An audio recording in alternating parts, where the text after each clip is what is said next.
wijd, blauw is Jezus liefde voor jou en mij, net zo diep, diep, diep als de zee. Hoog, hoog, hoog op de lucht, wijd, wijd, wijd als het water blauw is Jezus liefde voor jou. Diep, diep, diep als de zee. Hoog, hoog, hoog als de lucht. Wijd, wijd, wijd als het water blauw is Jezus liefde voor jou en mij is net zo diep, diep, diep als de zee. Hoog, hoog, hoog als de lucht. Wijd, wijd, wijd als het water blauw is Jezus liefde voor jou. Deep, deep, deep as the sea. High, high, high as the sky. Wide, wide, wide as the water blue is Jesus' love for you and me. This is deep, deep, deep as the sea. High, high, high as the sky. Wide, wide, wide as the water blue is Jesus' love for you. యేసుప్రభు యొక్క ప్రేమ ఆకాశం అంత ఎత్తైనది, సముద్రం అంత లోతైంది, అంత లోతైనది. అటువంటి ప్రేమ ప్రభు చూపించాడని అర్థం ఇచ్చే పాట పాడుతున్నారు. ఆ పాట యొక్క స్క్రిప్ట్ కూడా మా దగ్గర లేదు. First time she singing before us. Next time she sing with along with music. Samanna భార్య అన్న భోగటిరోవా. What is the meaning of your name? My name? Yeah. Strong. Strong. Strong man. Yeah, actually. Bhogatirova means strong. Strong man who have a lot of strength. But the other day she will also give her testimony. Today Sam is going to give testimony in the church. Sometime after sometime. He will, I also sang this song in the Sunday school. for job. in Sunday. Oh, in Sunday school. Yes. Hyderabad Sunday school. Everybody loved it and I teach them Dutch. Can one more song? We think something else to sing. I don't know Yeah, any it's other cool. song. Yeah. You sing with school or for kinderen? బయటకు వెళ్ళి ఇప్పుడే What we వచ్చారు. sing for Hadden? Emo. Then I need to book. దేవునికి స్తోత్రం. మీరందరూ తమ్ముడు కొరకు, తమ్ముడు ఫ్యామిలీ కొరకు ప్రార్థన చేశారు. దేవుడు సేఫ్ గా క్రమంగా తీసుకొచ్చాడు. స్వదేశానికి స్వస్థలానికి కూడా తీసుకొచ్చాడు. అందరూ బయటకు వెళ్ళి ఇప్పుడే వచ్చాము. దేవుని కృప వల్ల దేవుని చిత్తమైతే ఈరోజు సాయంకాలం శామ్ తమ్ముడు టెస్టిమనీ ఇవ్వబోతున్నాడు చర్చ్ లో. మరొకసారి జూమ్ లో కూడా చెప్పించాలని ఆశిస్తున్నాం. నా హీ బికెమ్ టైర్డ్ అన్నమాట. కనుక ఇంకోసారి ఆ సమయం దేవుడు మనకి ఇచ్చినలాగున ప్రార్థన చేద్దాం. ఇప్పుడు మన మధ్య ఉన్న సోదరి ఎస్తేర్ నాగరాజు మనకు దేవుని వాక్యాన్ని వినిపిస్తారు.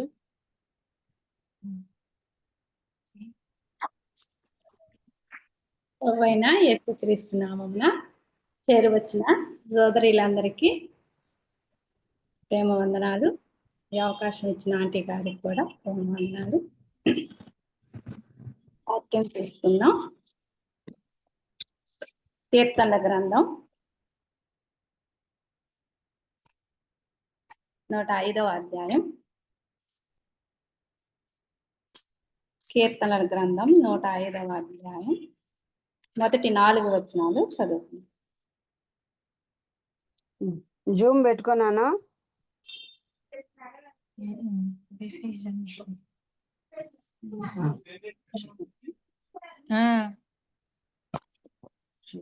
కీర్తనలు మొదటి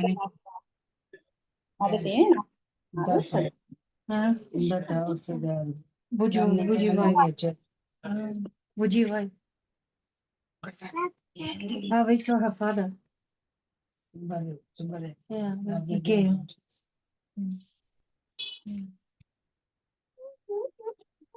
యెహోవాకు అందరూ కృతజ్ఞత మ్యూట్ లో పెట్టుకోండి అమ్మా, అందరూ మ్యూట్ లో పెట్టుకోండి.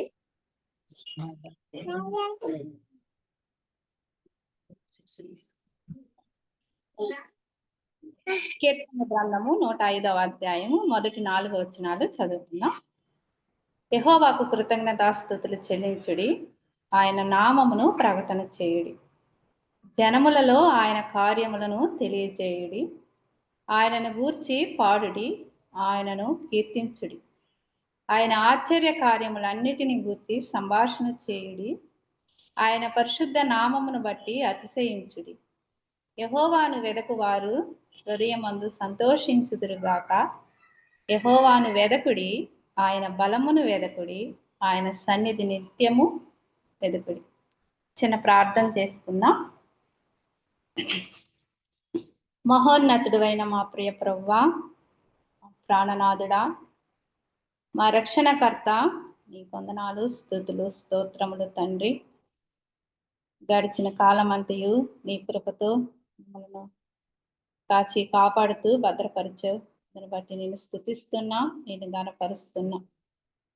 ఈ సాయంకాలం వేళలో మరియవలే నీ పాదాల యొద్దకు చేరి రావటానికి, బలహీనులైన మమ్మలను ప్రేమించి మా ఆయుష్ను పొడిగించి ఆరోగ్యాన్ని ఇచ్చి రాకలను ఆలస్యం చేసి మరొకసారి ఈ భాగ్యాన్ని దయచేసిన విధానమును బట్టి నీకు వేలాది వందనములు, స్తుతులు, స్తోత్రాలు తండ్రి. ఇంతవరకు ప్రార్థనలో మీరు తోడుగా ఉన్నారు. అనేక విషయాలు నీ పాదాలు కొట్టుకొని గోజాడుటకు నువ్వు చూపిన కృపను బట్టి, నీవిచ్చిన భాగ్యమును బట్టి నీకు స్తుతులు, స్తోత్రాలు. పాప చక్కగా స్వరంతో పాడింది ప్రవ్వా, అందును బట్టి కూడా నేను స్తుతిస్తున్నా. అవునయ్యా, నీ బిడ్డలు స్వదేశానికి రావటానికి, రక్త సంబంధికులతో కలుసుకోవటానికి, నేను స్తుతించుటకు నువ్వు చూపిన కృపను బట్టి నేను స్తుతిస్తున్నా. బిడ్డలిద్దరికీ కొంత ఎలర్జీ ఉండగా మరి డాక్టర్ దగ్గరికి వెళ్ళి రావటకు నువ్వు చూపిన కృపను బట్టి కూడా నీకు స్తుతులు, స్తోత్రాలు. మెడిసిన్ మరి మేలుకరంగా ఉంచండి. నీ గాయములైన హస్తాలతో బిడ్డలను స్వస్థపరచండి. నీ దాసుడు సాయంకాల వేళలో షాలెం క్రిస్టియన్ అసెంబ్లీలో తండ్రి నీవు చేసిన కార్యముల కొరకై నేను స్తుతిస్తూ నిన్ను మహిమపరుస్తూ తన జీవితంలో నీవు చేసిన కార్యాన్ని గణపరచబోచుండగా నీ దాసుడిని నీ సిలువ చాటున మరుగుపరుచుకోండి. తన జీవితంలో నువ్వు చేసిన ఆశ్చర్య కార్యాలు బట్టి అనేకులు నిన్ను స్తుతించటానికి, నిన్ను గణపరచటానికి నీ నోటి బోరగా నీ దాసుని ఉపయోగించుకోండి. అనేకులు నీ సన్నిధికి చేరి రావటానికి ఎందరూ నీ చిత్తంలో ఉన్నారో వారందరినీ నడిపించండి. ఏ హృదయానికి ఏ మాట అవసరమో తన జీవితం ద్వారా, తన జీవితంలో చేసిన కార్యాల ద్వారా నేను మహిమపరచటానికి అనేకులకు ఆశీర్వాదకరంగా కూడికను ఉంచమని ప్రార్థిస్తున్నా. నీ దాసురాలను బట్టి కూడా నేను స్తుతిస్తున్నా. బలహీనులైన మమ్మల్ని అనేకులను ప్రోత్సహించడానికి ఒక సాధనంగా మీరు ఉపయోగించుకుంటున్నారు. అందును బట్టి నేను స్తుతిస్తున్నా. నీ ఘనమైన పాత్రగా ముదిమి వచ్చే వరకు ఎత్తుకొని ముద్దాడమని ప్రార్థిస్తున్నాను తండ్రి. దీనురాల్ని, ఎందుకు పనికిరాని దాన్ని తండ్రి, బలహీనురాల్ని అయినా నువ్వు ఇచ్చిన ఆరోగ్యాన్ని బట్టి నేను స్తుతిస్తున్నా. ఈ రీతిగా నీ పక్షాన నిలబడుటకు నువ్వు ఇచ్చిన కృపను బట్టి నీకు స్తోత్రాలు తండ్రి. నా నోటి మాటలు, నా ఆలోచనలో ఎక్కడా రాకుండా నీవిచ్చిన వాక్యాన్ని నీ ప్రజలతో పంచుకోవటానికి నీవే నీ నోటి బోరగా వాడుకోనండి. సిలువ వేయబడిన క్రీస్తుని ప్రకటించుటకు, పునరుద్ధానుడైన మా ప్రభుని హెచ్చించుటకు కృప చేయించమని మా ప్రభును మా రక్షకుడైన యేసుక్రీస్తు నామమున అతి మిక్కిలుగా వినీలమై వేడుకొని ప్రార్థన చేస్తున్నాం తండ్రి. ఆమేన్. ఆమేన్. మరొకసారి చేరి వచ్చిన పరిశుద్ధులందరికీ యేసుక్రీస్తు నామమున ప్రేమ వందనాలమ్మ. ఇక్కడ కీర్తనల గ్రంథం 105వ అధ్యాయం మొదటి 4 వచనాలు మనం చదువుకున్నాం కదా. ఇక్కడ కొన్ని విషయాలు కనపడుతున్నాయి. యెహోవాకు కృతజ్ఞతాస్తుతులు చెల్లించుడి, ఆయన నామమున ప్రకటన చేయుడి. మనం చదువుకుంటే దీంట్లో 7 మాటలు మనకి ఇక్కడ కనబడుతున్నాయి. మొదటిగా ఏం కనపడుతుంది?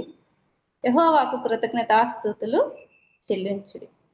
రెండవది ఆయన నామమును ప్రకటన చేయుడి. మూడవది జనములలో ఆయన కార్యములను తెలియచేయుడి. 4 పాడుడి, ఆయనను గూర్చి పాడుడి, ఆయనను కీర్తించుడి. 5, ఆయన ఆశ్చర్య కార్యములన్నిటిని గూర్చి సంభాషణ చేయుడి. 6, ఆయన పరిశుద్ధ నామమును బట్టి అతిశయించుడి, యెహోవాను వెదకువారు హృదయమందు సంతోషించుదురు గాక. 7, యెహోవాను వెదకుడి, ఆయన బలమును వెదకుడి, ఆయన సన్నిధి నిత్యము వెదకుడి. ఇక్కడ 4 వచనాలే, కానీ 7 మాటలు మనకి ఇక్కడ కనబడుతున్నాయి. అంతేకాదు ఈ 105వ కీర్తన మొత్తం 45 వచనాలు కనబడుతుంది. ఈ 45 వచనాలని 7 భాగాలుగా కూడా విభజించారు.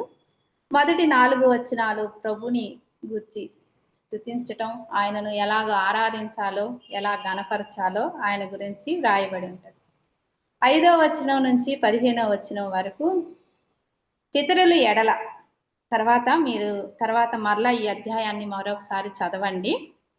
అబ్రహాము, ఇసాకు, యాకోబులు దినాలలో ఎలాంటి కార్యాలు చేశాడో అక్కడ కనబడుతుంది. తర్వాత 16 నుంచి 22 వరకు యోసేపుని కదా, ఐగుప్తు దేశానికి యోసేపుని ఎలాగ తీసుకెళ్ళాడో, ఇశ్రాయేలీలు ప్రజలు ఐగుప్తుకి ఎలాగ వెళ్ళారో ఇక్కడ రాయబడి ఉంటది. 24 నుంచి 23, 24, 25 వచనాల్లో అక్కడ వారు ఎంత అభివృద్ధి చెందారో రాయబడి ఉంది. తర్వాత 37 వరకు చూసినట్లయితే మోషే దినాలలో కనపడుతుంది. మోషే దినాలలో ప్రభు ఇశ్రాయేలీలను విడిపించటానికి ఐగుప్తు నుండి మోషేను తన సేవకుని ఎలాగ ఉపయోగించుకున్నాడో, అక్కడ ఫరో హృదయాన్ని ఎలాగ కఠినం చేశాడో, ఎన్ని తెగులు ద్వారా వారిని విడిపించాడో ఈ అధ్యాయంలో ఈ 37 వరకు రాయబడి ఉంటుంది. 38, 41 వరకు వారి కొరకు ప్రభువు ఎంత గొప్ప కార్యాన్ని చేశాడు కదా, మేఘాన్ని ఆయన వారి వినంటూ ఎలాగ ఉన్నాడో అక్కడ కనపడుతుంది. చివరి 4 వచనాల్లో ప్రభు చేసిన ఆశ్చర్య కార్యాలు, ఆ ప్రజలను ఎంతగా ప్రేమించాడో కనపడుతుంది. ఇక్కడ కీర్తనలు 150 అధ్యాయాలలో చాలా మంది రాశారు కదా. దావీదు రాశారు, మోషే రాశారు, ఆసాఫ్ రాశారు, కోరాహు కుమారులు రాశారు. అయితే అవన్నీ ఒక్కొక్క ఆర్డర్లో లేవు. కానీ ఈ 105వ కీర్తన వచ్చేలకే దావీదు గారు రాశారని దాన్ని ఎట్లా తెలుస్తుందంటే, మొదటి దినవృత్తాంతముల గ్రంథం 16వ అధ్యాయం 8 నుండి 12 వచనాలు ఒకసారి చూడండి. మొదటి దినవృత్తాంతముల గ్రంథం 16వ అధ్యాయం 8 నుండి. యెహోవాకు కృతజ్ఞతాస్తుతులు చెల్లించుడి, ఆయన నామమును ప్రకటన చేయుడి, ఆయన కార్యములను జనములలో తెలియచేయుడి, ఆయనను గూర్చి పాడుడి, ఆయనను కీర్తించుడి, ఆయన అద్భుత క్రియలన్నిటిని గూర్చి సంభాషణ చేయుడి, ఆయన పరిశుద్ధ నామమును బట్టి అతిశయించుడి, యెహోవాను వెదకువారు సంతోషించుదురుగాక. యెహోవాను ఆశ్రయించుడి, ఆయన బలమును ఆశ్రయించుడి, ఆయన సన్నిధి నిత్యము వెదకుడి. ఇక్కడ రాయబడిన ఈ వచనాల ప్రకారం ఈ 105వ కీర్తనలో మొదటి రాయబడిన 4 వచనాల ప్రకారం చూస్తే ఈ కీర్తన దావీదు గారు రాసి ఉన్నారని మనకు అర్థమవుతుంది. అంతేకాదు ఈ పైన 92వ అధ్యాయం కూడా చూసినట్లయితే అక్కడ కూడా రాయబడి ఉంటది ఈ కీర్తనలో దావీదు గారు రాశారని మనకి 103 నుంచి 104, 105, 106 అధ్యాయాలు తెలియబడతాయి. 5 స్కందాలుగా విభజించబడింది. 5 స్కందాలని 5 కాండాలు కదా. మొదటి అధ్యాయం నుంచి 41వ అధ్యాయం వరకు ఆది కాండం ప్రథమం కదా. తర్వాత 42 నుంచి 72 వరకు చూసుకుంటే ద్వితీయ స్కందం నిర్గమాకాండం కనపడుతుంది. తర్వాత మీరు ధ్యానం చేయండి, అక్కడున్న ఆ మాటలు దేవుడు 6 జీవితాల్లో చేసిన కార్యాలు స్పష్టంగా మనకు కనపడతాయి. 73 నుంచి 89 వరకు తృతీయ స్కందం లేవీ కాండం కనపడిద్ది. 90 నుంచి 106వ కీర్తన వరకు చతుర్థ స్కందం సంఖ్యాకాండం కనపడిద్ది. 107 నుంచి 150 వరకు పంచమ స్కందం విద్యోపదేశ కాండం మనకు కనపడిద్ది. తర్వాత ధ్యానం చేయండి.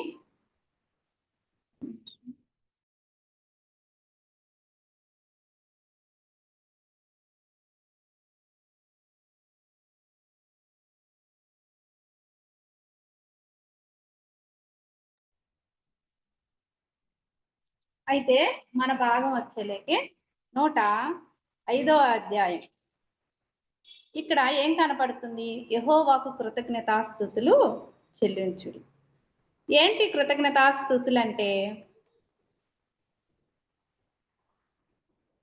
చెప్పొచ్చు.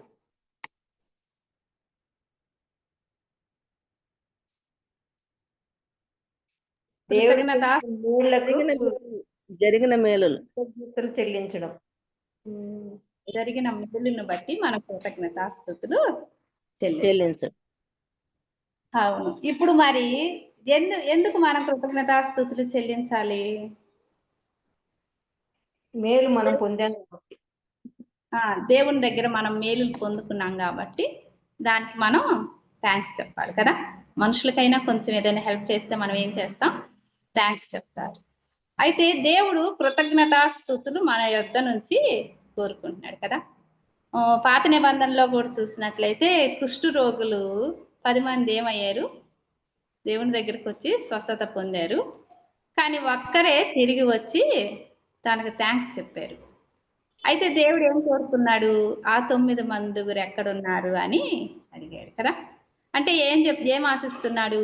కృతజ్ఞతాస్తుతులు ఆశిస్తున్నాడు. అంటే మనం చూసినట్లయితే మొదటి దశలోనిక 5వ అధ్యాయము 18వ వచనంలో ఒక మాట చూస్తే అక్కడ కనపడుతుంది దేవుని చిత్తం ఏంటి, ఆయన మనసు ఏంటి అనేది మనం చూసినట్లయితే ఆ వచనంలో కనపడుతుంది. ఏంటి చూడండి, దేవుని చిత్తం, దేవుని మనస్సు.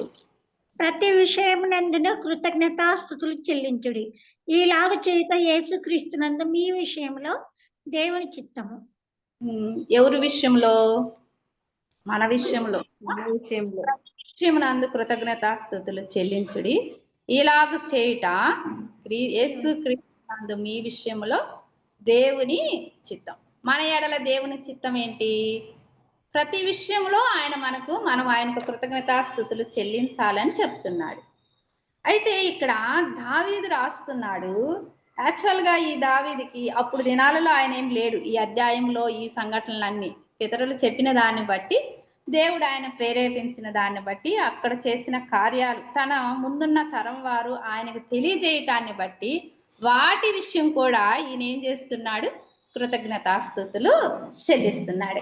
అయితే అసలు కృతజ్ఞతాస్తుతులు ఎందుకు చెల్లించాలి అని మనం చూసినట్లయితే కీర్తనలు 50వ అధ్యాయం 15వ వచనం చూసినట్లయితే కీర్తనలు 50వ అధ్యాయము 15. ఆపత్కాలమున నీవు నన్ను గుర్చి మొరపెట్టుము, నేను నిన్ను విడిపించెదను, నీవు నన్ను మహిమ పరచెదను. ఆపత్కాలంలో కదా, ఎవరు ఆపత్కాలంలో మొరపెట్టారు? ఇశ్రాయేలు ప్రజలు ఐగుప్తులో ఉన్నప్పుడు వారు ఆపత్కాలంలో ఏం చేశారు? మొరపెట్టారు. అయితే వారి శ్రమను చూసిన దేవుడు ఏమన్నాడు? మీ శ్రమను నేను చూశాను, మీ మొరను నేను విన్నాను, కనుక మీ కొరకు నేను విడిపించటానికి ఏమయ్యాడు? దిగి వచ్చాను అని చెప్తాడు. అపోస్తుల కార్యంలో కూడా అదే చెప్తాడు 7వ అధ్యాయంలో. అయితే ఏం కనపడుతుంది? ఆయన విడిపించటానికి దిగి వచ్చిన దేవుడిగా కనిపిస్తున్నాడు. అందుని బట్టి మనం ఏం చేయాలి? ఆయనకి కృతజ్ఞతాస్తుతులు చెల్లించాలి. మరి మనము మొరపెట్టామా? ఇశ్రాయేలీలు అయితే మొరపెట్టారు. వారి మొరను చూసిన దేవుడు ఏం చేశాడు? వారి మొర విని విడిపించటానికి దిగి వచ్చాడు. మరి మనం మొరపెట్టామా? కుమారుడిగా ఆయన వచ్చాడు కదా. నిజంగా మనమైతే మొరపెట్టలేదు కదా. మమ్మల్ని ఈ పాప బంధాల నుంచి విడిపించమని చేసామా? దేవుడే వచ్చాడు కదా మన కోసం, దిగి వచ్చాడు. నిజంగా దేవుణ్ణి ఎరిగినాక తెలుసుకున్నాక మా కొరకు దిగి వచ్చేవు, మమ్మల్ని విడిపించేమని మనం ప్రార్థన చేసే స్తుతించేమే కానీ మనమైతే మొర పెట్టలేదు. కానీ దేవుడే మన కోసం ఏం చేశాడు, దిగి వచ్చాడు. అయితే ఇంక కొన్ని చూద్దాం, ఆయనను ఎందుకు కృతజ్ఞతాస్తుతులు చెల్లించాలి ఆయనకి. మొదటిగా మనం ఏం చూసాం, ఆయన విడిపించినందుకు నీవు నన్ను మహిమపరచదు అన్నాడు. ఆయన ఏం చేశాడు, మనల్ని విడిపించాడు. అందుని బట్టి మనం ఆయనకి ఏం చేయాలి, కృతజ్ఞతాస్తుతులు చెల్లించాలి. రెండవది, ఆయన విషయంలో కీర్తనలు 7వ అధ్యాయము 17వ వచనం చూడండి. కీర్తనలు 7:17. యెహోవా న్యాయము విధించువాడని నేను ఆయనకు కృతజ్ఞతాస్తుతులు చెల్లించదు. ఏం కనపడుతుంది? రెండవదిగా న్యాయము విధించువాడని. ఎందుకు కృతజ్ఞతాస్తుతులు చెల్లించాలి? ఆయన న్యాయాన్ని విధించేవాడని మనం కృతజ్ఞతాస్తుతులు చెల్లించాలి. ఇంకా కీర్తనలు 54:6వ వచనంలో చూసినట్లయితే, కీర్తనలు 54:6, యెహోవా నీ నామం ఉత్తమము, నేను దానికి కృతజ్ఞతాస్తుతులు చెల్లించుచున్నాను. ఆయన నామం ఏమైందంట? ఉత్తమమైందంట. కీర్తనలు 75వ అధ్యాయము 1వ వచనంలో చూసినట్లయితే, దేవా మేము నీకు కృతజ్ఞతాస్తుతులు చెల్లించుచున్నాము, నీవు సమీపంగా ఉన్నావని కృతజ్ఞతాస్తుతులు చెల్లించుచున్నాను. అర్థమైందా? ఒకటి, ఆయన విడిపించాడని. రెండోది, న్యాయాన్ని విధించేవాడని. మూడోది, ఆయన నామము ఉత్తమమని. నాలుగవది, ఆయన సమీపముగా ఉన్నాడని మన కృతజ్ఞతాస్తుతులు చెల్లించాలి. ఇంకా ఇంకా ఆయన నామములో కదా ఏముంది? రక్షణ ఉంది. ఏ నామములో లేదు కదా. ఆయనది ఉత్తమమైన నామం. ఆ నామములో మనకి రక్షణ ఉంది. కీర్తనలు 106:1 చూసినట్లయితే, ఆయన దయాళుడని ఆయనకు కృతజ్ఞతాస్తుతులు చెల్లించుడని అంటది. కీర్తనలు 145:10 చూసినట్లయితే, ఆయన క్రియలను బట్టి. ఒకసారి చూద్దాం. 145 10. యెహోవా నీ క్రియలన్నీ నీకు కృతజ్ఞతాస్తుతులు చెల్లించుచున్నవి, నీ భక్తులు నిన్ను సన్నుతించుదురు కదా. ఆయన క్రియలను బట్టి. నిజమే, మనం వెదకలేదు, మనం కనుగొనలేదు, మనం అడగలేదు. అయినా పాప బంధాల్లో ఉన్న మనల్ని విడిపించటానికి ఆయన ఏమయ్యాడు? దిగి వచ్చాడు. ఆయన క్రియ కనపడుతుంది కదా. మనలను ప్రేమించిన విధానం అక్కడ కనపడుతుంది. ఆయన సమీపంగా ఉన్నవాడని కదా మనకి ఇక్కడ కనపడుతుంది. ఇక్కడ ఆయన క్రియలు కదా, ఆయన క్రియలను బట్టి, ఆయన సమీపంగా ఉన్నాడని, ఆయన నామం ఉన్నతమైనదని, ఆయన విమోచించేవాడని, ఆయన న్యాయ విధులు విధించేవాడని. ఇంకా చూసినట్లయితే కీర్తనలో 118:28 దేవుడనియు, ప్రభువులకు ప్రభు అనియు, రాజులకు రాజు అనియు. అక్కడ ఇంకా చాలా కీర్తనలు కనపడతాయి. 118:21 చూసినట్లయితే ఒకసారి చూద్దాం. 118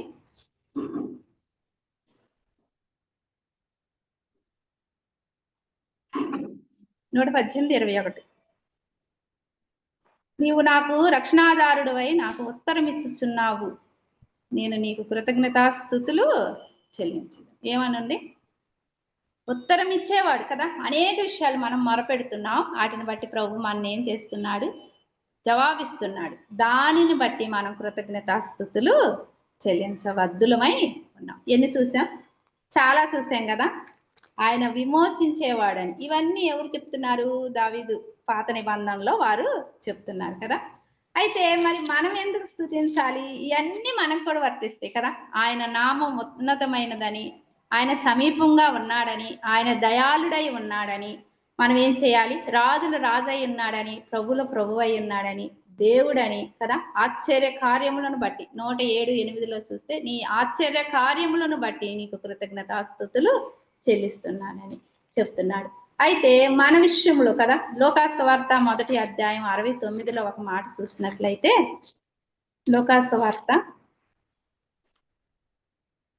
1వ అధ్యాయం 69వ వచనం.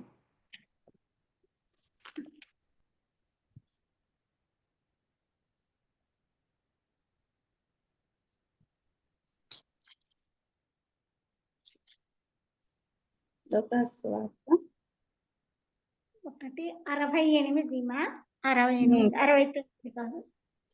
ఉమ్. ప్రభు అయిన ఇశ్రాయేలు దేవుడు స్తుతింపబడెను గాక. ఆయన తన ప్రజలకు దర్శనమిచ్చి వారికి విమోచన కలగజేసెను. చాలండి. ఇక్కడ ఏం కాదు, విమోచన కదా. మనం ఎందుకు ప్రభుని స్తుతించాలి, మనం ఎందుకు ప్రభుని కృతజ్ఞతాస్తుతులు చెల్లించాలంటే వారికి విమోచన కలుగు చేశాడు. మనకేం కలుగు చేశాడు? విమోచన కలుగు చేశాడు. నిజంగా ఆయన విమోచించటానికి మనం అసలు యోగ్యులము కాదు.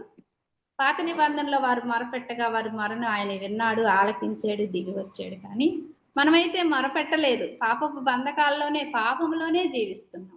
అలాంటి మన కొరకు ఆయన ఏం చేశాడు? దిగి వచ్చాడు, విమోచించాడు. ఆ విమోచనను బట్టి మనం ఆయనను స్తుతించాలి. కొలసి 1:14 చూడండి. కొలసి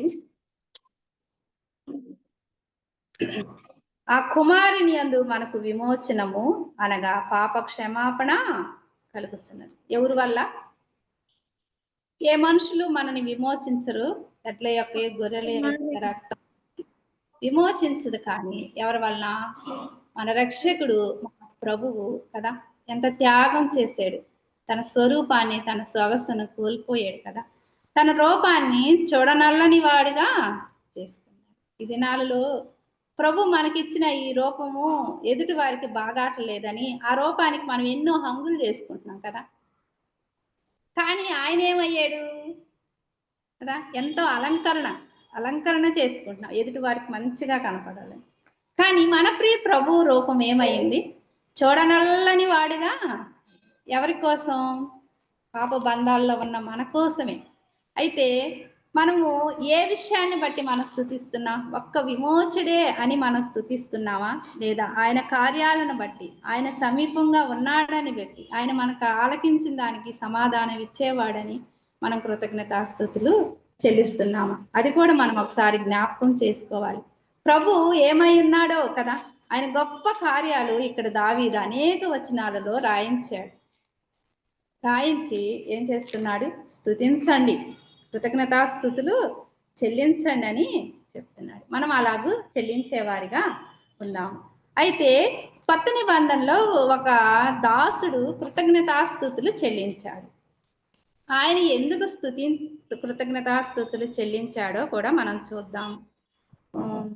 మరొక చిన్న వచనం కూడా చూసుకొని ఆ అంశంలోకి వెళ్దాం. కీర్తనలో 49:9 చూసినట్టయితే, వారి ప్రాణ విమోచన ధనము బహు గొప్పది, అది ఎన్నటికి తీరక అట్లుండవలసినదే కదా. ఏమిచ్చి మనం ప్రభు రుణాన్ని తీర్చగలం? ఏమిచ్చినా తీర్చలేం. ఎంతగా స్తుతించినా కూడా తీర్చలేం. ఆయన ఎంత గొప్పవాడని ప్రకటన చేసి ఆయనను ఎంత కొనియాడినా మన రుణాన్ని అయితే మనం తీర్చలేం. ఎప్పటికీ మనం రుణస్థులమే. అలాంటి రుణస్థులు అంత గొప్ప కార్యం ఆయన క్రియల ద్వారా మనను ప్రేమించిన విధానము మనకి కనబడుతుంది. అందును బట్టి మనం ఆయనను స్తుతించాలి. అయితే ఒక భక్తుడు స్తుతించాడు, కృతజ్ఞతాస్తుతులు చెల్లించాడు. అపోస్తుల కార్యము చూడండి. అపోస్తుల కార్యములు 27వ అధ్యాయం లేదా 28:15 వచనం చూడండి. చదువుతున్నాను.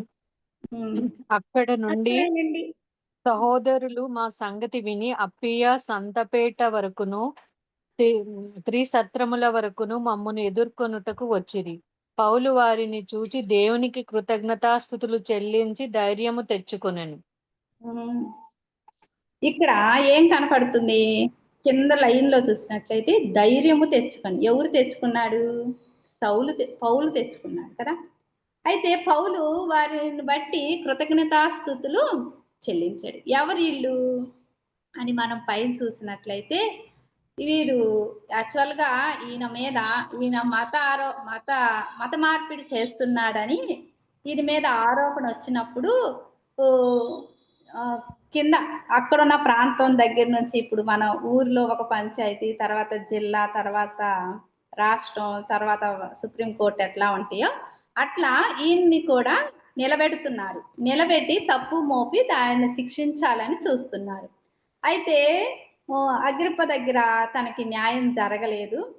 అని ఆయన ఏం చేస్తాడంటే, నేను కైసరు ఎదుటగా వెళ్ళి అక్కడ చెప్పుకుంటాను అంటే, సరే వెళ్ళు అని పంపిస్తారు. పంపించినప్పుడు వారు ఇటలీ వెళ్ళటానికి ఒక ఓడ ఎక్కుతారు. ఓడ ఎక్కినాక అక్కడ ఓడ ప్రయాణం ఎంతో కష్టంగా జరిగింది. పరిస్థితులు ఏమి అనుకూలించకపోతే వారు ప్రయాణం చేస్తూ వెళ్తూ ఉండంగా 20 అడుగుల లోతు ఏసీ లంగర్లో కొంత దూరం వస్తుంది, ప్రాంతం వస్తుంది అనుకుంటూ వారు భయంతో ఆ ప్రయాణం చేస్తూ ఉన్నారు. ఆ 27 అధ్యాయం లాస్ట్ లో కూడా చూసుకుంటే అక్కడ కూడా ఆ ఓడలో ఉన్నవారు ఒక 14 దినాలు ఏమి తినకుండా ఉంటే, అక్కడ కూడా మీరు 14 దినాల నుంచి ఏం తినకుండా ఉన్నారు, ఈ రొట్టె తీసుకోండి అని కృతజ్ఞతాస్తుతులు చెల్లించి వారికి రొట్టె ఇస్తారు, ఆహారం ఇస్తారు, తింటాడు. పౌలు గారే అక్కడ చేస్తాడు. అయితే ఆ తర్వాత వారు మెలేతి అనే గ్రామానికి, ఇంకా ఆ ఓడ కొంచెం ఇదైనాక నీళ్ళల్లో ఈదుకుంటూ అక్కడున్న మంచి వ్యక్తి పౌలుని ఎలాగైనా కాపాడాలనుకుంటాడు. ఈదుకుంటూ ఒడ్డుకు చేరుకుంటారు. అక్కడున్న ప్రజలు అనాగరికులంట, వారి మధ్య వారు ఉన్నారంట. వారు కొంత వీరిని చాలా ఎట్లా చూసుకున్నారంటే, వాళ్ళు చేసిన ఉపచారం ఇంతింత కాదంట. 28 అధ్యాయం 1 వచనంలో చూస్తే కనపడిద్ది, మొదటి 2 వచనాలు. అంత ఉపచారం చేసినాక వారు కొంతకాలం అక్కడ వెళ్ళి కొంతకాలం వారితో సహవాసం చేసి, తర్వాత చిన్నగా మరొక అశ్విని చిహ్నం గల అలస్కేంద్రియ అనే పట్టణం వాడ ఎక్కి కొంత దూరం ప్రయాణమయ్యి సురుకుసైకి వచ్చి అక్కడ కొన్ని దినాలు ఉన్నారంట.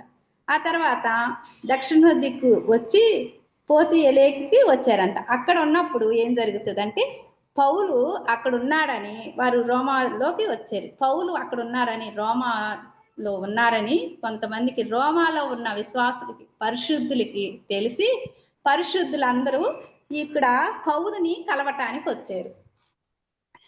ఇప్పుడు యాక్చువల్గా అసలు ఎందుకు పట్టుబడ్డాడు, ఎందుకు ఆయనని తీర్పు చివరికి సుప్రీంకోర్టు, ఆ రోజుల్లో సుప్రీంకోర్టు లాంటిది కైసరు దగ్గర, అంటే చివర ప్రయాణం అది. ఆయన సేవలో అధికారుల దగ్గరికి ఆయన తప్పు చేశాడని నిరూపించటానికి వారి ప్రయత్నం కానీ, నేను చేయలేదని నిరూపించుకోవటానికి ఈయన ప్రయాణం కానీ. అయితే అక్కడికి వచ్చినప్పుడు ఇప్పుడు ఆయన ఎదుర్కోవటానికి ఎవరు వచ్చారు? అక్కడున్న విశ్వాసులు, అక్కడున్న పరిశుద్ధులు చేరి వచ్చారంట.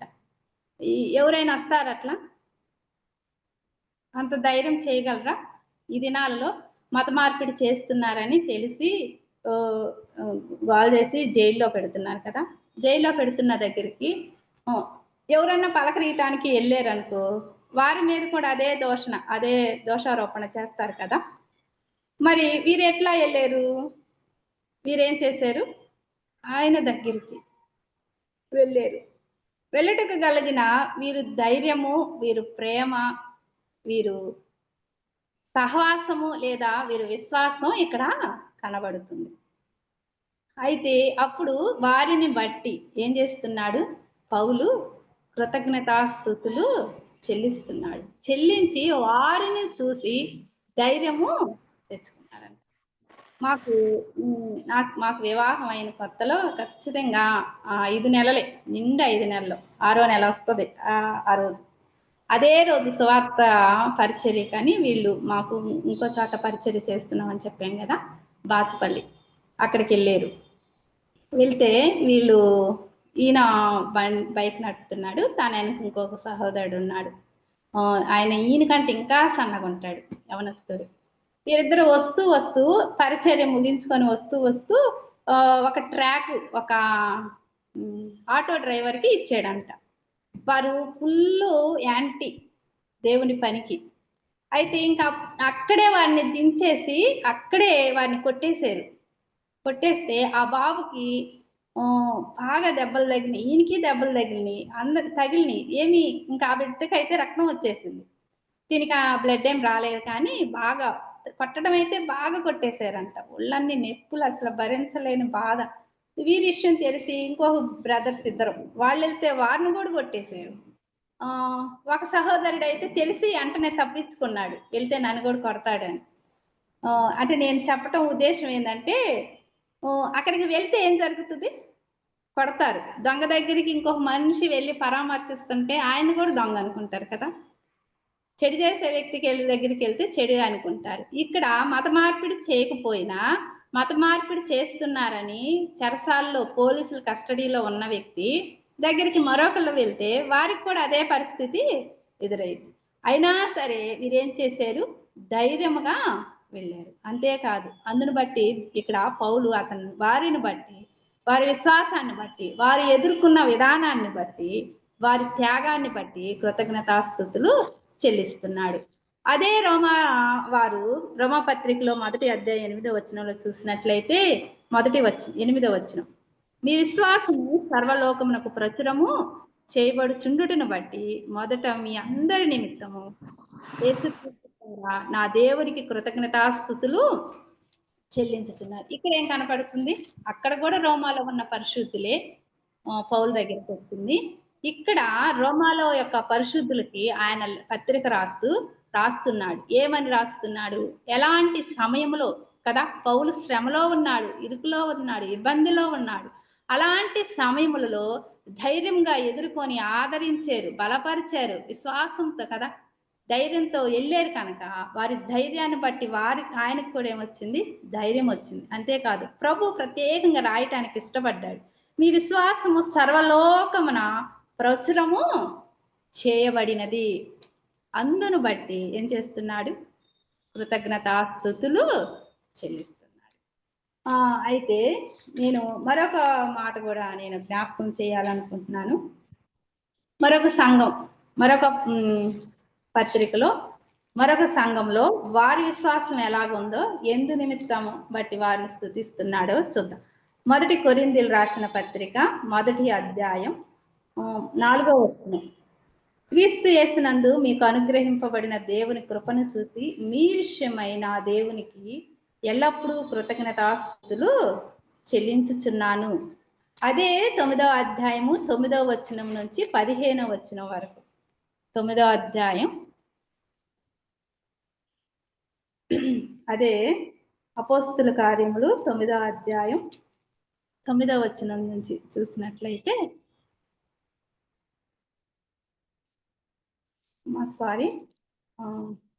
ఫస్ట్ కొరింథీ కదా, ఫస్ట్ కొరింథీ లాంటి ఇక్కడ కూడా కనపడుతుంది. అక్కడ ఏం కనపడుతుంది అంటే 15వ వచనం చూడండి. 9:15, నేనైతే వీటిలో దేనినైనా వినియోగించుకొనలేదు, మీరు నా ఎడల ఇలాగున జరుపవలెనని ఈ సంగతులు వ్రాయను లేదు. ఎవడైనను నా అతిశయం నిరర్ధకము చేయుట కంటే నాకు మరణమే మేలు. ఇదేనండి 1 కొరింథీ 9:15. ఒక్క నిమిషం సిస్టర్. 16లో ఉంది సువార్త గురించి. ఒక్క నిమిషం. ఇది కూడా కొరింథీనే 9. 2 కొరింథీ 9 నుంచి 15వ వచనం వరకు మనం చూసినట్లయితే అక్కడ కూడా కనపడుతుంది. 10వ వచనం మధ్యలో చూసినట్లయితే, మీరు ప్రతి విషయంలోనూ పూర్ణ ఔదార్య భాగ్యం గలవారగునట్లును మీ నీతి ఫలములు వృద్ధి పొందుచు ఇట్టి ఔదార్యం వలన మా ద్వారా దేవునికి కృతజ్ఞతాస్తుతులు చెల్లించబడును. ఇంకా కింద మనం చదువుకుంటే విధేయత చేతనందైనను వారి విషయములలో అందరి విషయంలో ఇంత ఔదార్యము ధర్మము కదా, ఔదార్యంగా ధర్మము చేసి నందుని చేత ఈ పరిచర్య మూలంగా మీ యోగ్యత కనబడినందున దేవుని వీరు మహిమపరుస్తున్నారు. ఏం కనపడుతుంది? ఔదార్యం, పూర్ణ ఔదార్యం. అంతేకాదు, విధేయత, నీతి ఫలాలు వీరు ఫలిస్తున్నారంట. అంతేకాదు కదా, యోగ్యత కనబడుతుందంట. ఈ సంఘం యొక్క యోగ్యత బట్టి, ఈ సంఘంలో చేసిన పరిచర్య బట్టి, ఈ ఔదార్య ధర్మాన్ని బట్టి పౌలు ఏం చేస్తున్నాడు? కృతజ్ఞతాస్తుతులు చెల్లిస్తున్నాడు. నేను మరొక సంఘాన్ని కూడా చూపిస్తాను. ఎఫెసీ పత్రిక 1వ అధ్యాయము 16వ వచనం. ఎఫెసీ, మీ విషయమై మానక దేవునికి కృతజ్ఞతాస్తుతులు చెల్లించుచున్నాను. ఆ పైన చూసినట్లయితే, విశ్వాసమును గూర్చి నేను వినినప్పటి నుండి ఏం కనపడుతుంది? వారిలో విశ్వాసం. 15 నుంచి చూసినట్లయితే, ప్రభు అయిన యేసునందలి మీ విశ్వాసమును గూర్చి పరిశుద్ధులందరి ఎడల మీరు చూపుచున్న విశ్వాసమును గూర్చి మానక నేను కృతజ్ఞతాస్తుతులు చెల్లిస్తున్నాను. అర్థమవుతుందా? మీకు అర్థమవుతుందా లేదా? ఇప్పుడు మనం 3 అవుతుందండి. కదా అర్థమవుతుందిలేమ్మా, అర్థమవుతుంది. సంఘాలు చూసాం. రోమా సంఘం చూసాం, కొరింథీ సంఘం చూసాం, ఎఫెసీ సంఘం చూసాం, ఫిలిప్పీ సంఘంలో కూడా ఇంకా 3 సంఘాలు నేను చూపించి తర్వాత దాటిపోతాము. ఫిలిప్పీ సంఘంలో 1వ అధ్యాయం 6వ వచనంలో చూసినట్లయితే, నాతో మొదటి దినము నుండి ఇది వరకు సువార్త విషయంలో మీరు నాతో పాలివారై ఉండుట చూచి మీలో ఈ సత్క్రియ నారంభించిన వాడు యేసుక్రీస్తు దినము వరకు దాన్ని కొనసాగించుడని రూఢిగా నమ్ముచున్నాను. ఆ కింద చూసినట్లయితే అక్కడ కూడా ఆయన 7వ వచనం లైన్లో కృతజ్ఞతాస్తుతులు చెల్లించుచున్నాను. ఇక్కడ ఏం కనపడుతుంది? అక్కడేమో వారు పరిశుద్ధులు, వారు విశ్వాసం కలిగి ఉన్నారు. మిగిలిన పరిశుద్ధుల ఎడల కూడా వారు విశ్వాసం కనబరిచేది. ఎవరు? ఎఫెసీ సంఘంలో. ఫిలిప్పీ సంఘానికి వచ్చేలేక ఏం చేసింది? సువార్త విషయంలో ఎవరితో పాలివారై ఉన్నారు? పౌలుతో ఆయన పాలివాడై ఉన్నారంట. సత్క్రియల విషయంలో వారు ఎంతో కదా, వారి సత్క్రియలను బట్టి పౌలు ఏం చేస్తున్నాడు? కృతజ్ఞతాస్తుతులు చెల్లిస్తున్నాడు. మరొక సంఘం కూడా చూద్దాము. కొలసీలు 1వ అధ్యాయము 4వ వచనం చూడండి. పరలోకమందు మీ కొరకు ఉంచబడిన నిరీక్షణను బట్టి యేసుక్రీస్తునందు మీకు కలిగి ఉన్న విశ్వాసమును బట్టి పరిశుద్ధులందరి మీద మీకున్న ప్రేమను గుర్చియు నేను వినినప్పుడల్లా మీ నిమిత్తం ప్రార్థన చేస్తూ మన ప్రభువగు యేసుక్రీస్తు యొక్క తండ్రి అయిన దేవునికి కృతజ్ఞతాస్తుతులు చెల్లించుచున్నాను. ఇక్కడ ఏం కనపడుతుంది? వీళ్ళలో విశ్వాసము, ప్రేమ, నిరీక్షణ ఇక్కడ కనబడుతుంది కదా. వీరిని బట్టి ఏం చేస్తున్నాడు? ఆయన కృతజ్ఞతాస్తుతులు చెల్లించుచున్నాడు. చివరిగా దశలోనిక సంఘానికి ఆయన ఏం రాస్తున్నాడు చూడండి, 2:13. ఈ హేతువు చేతను మీరు దేవుని గుర్చిన వర్తమానం వాక్యము మా వలన అంగీకరించినప్పుడు మనుషులు వాక్యమని ఎంచక అది నిజముగా ఉన్నట్లు దేవుని వాక్యమని దానిని అంగీకరించితిరి గనుక మేమును మానక దేవునికి కృతజ్ఞతాస్తుతులు చెల్లించుచున్నాం. ఎన్ని సంఘాలు చూసాం ఇక్కడ మనం? ఇప్పుడు 6 సంఘాలు చూసాం కదా. యేసుక్రీస్తు ఏమై ఉన్నాడని మనం చూసాం.